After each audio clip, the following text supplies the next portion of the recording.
As I was in the ambulance, I kept telling them, please save me. I have 7 children and I have 23 grandchildren. I said, save me. They made me feel safe, like I was going to be okay. Lo and behold, I had them, I think, on the highway. They were very patient with me and very kind, and I couldn't say thank you anymore for delivering Cyrus safely, and they did everything perfect. North Metro Fire Rescue District was established in 1946, and we've grown quite a bit since that time, both our community and the district. But what has remained the same is our mission: to protect the citizens, their property, and to do so in a caring and professional manner. We protect 110,000 residents in a 63 square mile area from 7 strategically located fire stations.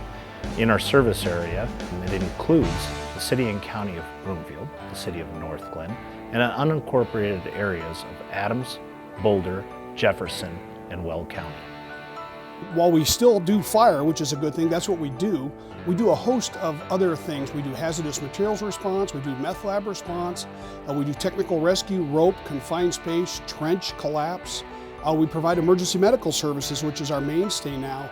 So we do a ton of different things, including public relations, education campaigns, school visits, fire inspections. We do just a ton of different things that most people probably wouldn't think that we would do. Additional services that North Metro provides to the community, and which are also very important, are those of its Fire Prevention Division. The division focuses on community risk reduction, or in other words, being proactive to help prevent fires and medical incidents from happening, or reducing the predictable consequences from such events when they occur. We have professionals who work with developers from day one on new construction projects. We perform plan reviews and conduct building inspections on those projects to make sure that fire and building codes are being followed. We investigate the cause of fires to learn how we can better prevent them in the future. And we also have our life safety educator who, along with firefighters, help educate students and community members about fire safety and provides regular car seat checks and blood pressure checks to our senior population free of charge.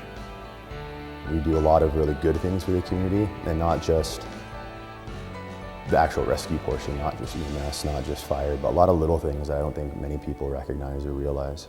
A lot of those things are kind of infectious as well. One of my favorite examples is when it's really snowy out and there's an EMS call, if we're not actively participating in patient care. My role as the fire medic on the engine would be to go shovel snow so that we have a safer path to get the patient back to the medic unit. But people will often see, oh, there's an engine outside, or there's a medic unit outside.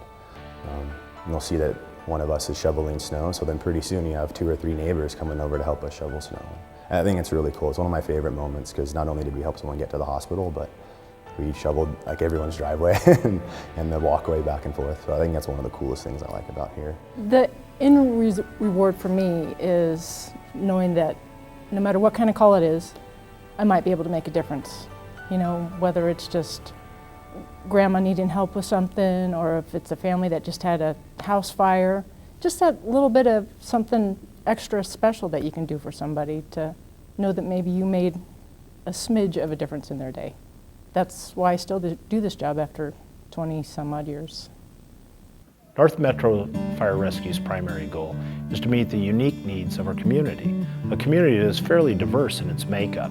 We have a fairly large residential population, but we also have schools, small businesses, industry, high-tech industry, an airport that we serve, a lot of major highways. So in order to be prepared for all that, it's really our job to train and to be very proficient in a number of disciplines so that we're able to respond to any number of scenarios.